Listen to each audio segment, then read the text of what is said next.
मालवीय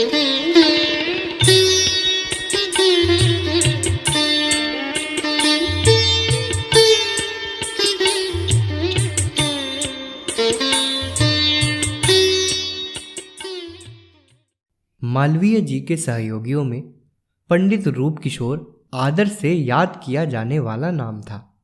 राजनीतिक, शिक्षा, समाज सुधार और सेवा कार्यों में निरत रहते हुए भागवत के कथा प्रसंगों और तत्व दर्शन की विवेचना मालवीय जी का प्रिय धर्म अनुष्ठान था।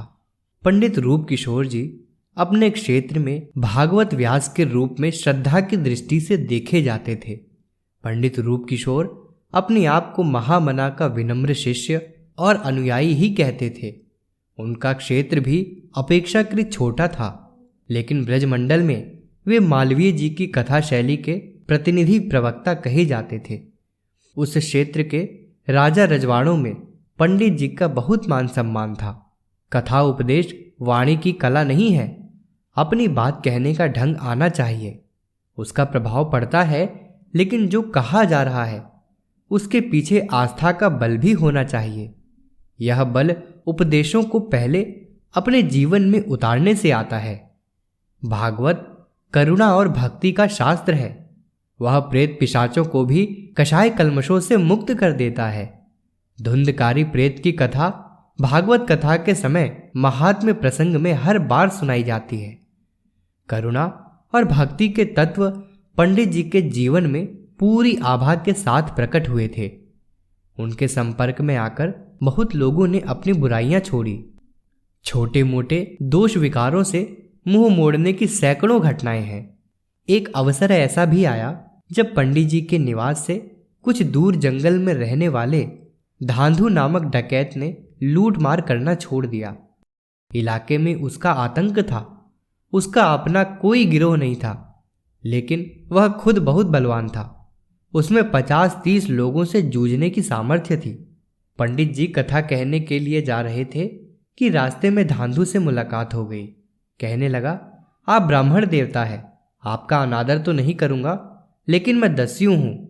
लूटना छोड़ दूं तो अपना और आश्रितों का निर्वाह कैसे करूंगा?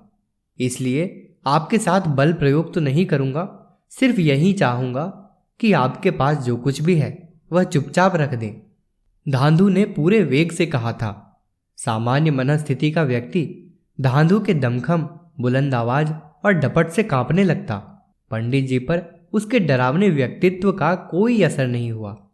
जिस निश्चिंत भाव से वे जा रहे थे, उसी निर्द्वंद्व भाव से ठिठक कर खड़े हो गए और धांधु को निहारने लगे। अपनी धमकी का कोई असर होता न देख डाकू अचरज में पड़ गया। उसने कहा, पंडित जी, मैंने जो कहा वह आपने सुन लिया है ना? पंडित जी ने कहा, सुन लिया है, पर मैं अभी तुम्हें कानी कौड़ी भी नहीं दूंगा। अगर कथा सुनने चलते हो तो वचन देता हूं कि वहां जो भी दान दक्षिणा आएगी सब तुम्हें सौंप दूंगा। धांधु की आंखें चौड़ी हो गईं। पहले अचरज से बड़ा अचरज सामने आ गया था। दोनों में कुछ देर संवाद हुआ। पता नहीं पंडित जी की किस बात का असर हुआ कि धांधु कथा सुनने के लिए राजी हो गया। वह साथ चल पड़ा। भागवत सप्ताह की पूरी अवधि में उसने ध्यान से कथा सुनी। पुराने संस्कार बीच बीच में जोर मारते। वह लोगों को डराने धमकाने लगता, लेकिन यह देर तक नहीं चला।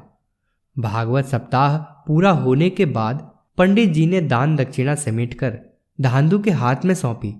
रुपए, पैसे, आभूषण और मेवों आदि से गठरी बंध गई थी। डाकू ने गठरी उठाई, सिर पर रखी और कह उठा, आदेश करें प्रभु जी, किधर चलना है? पंडित जी ने कहा, जहां तुम ले जाना चाहते हो ले जाओ, मैंने अपना वचन पूरा कर दिया। धांधु ने गठरी उतार कर एक तरफ रखी और पंडित जी के चरणों में लौट गया। जोर जोर से रोते हुए वह कह रहा था, मुझे राह मिल गई भगवान, आप मुझे क्षमा करें। मैं मेहनत और ईमानदारी की कमाई ही खाऊंगा, उसी से अपने परिवार का गुजारा चलाऊंगा। अनुनय विनय कर वह बोझ पंडित जी के घर तक छोड़ने गया।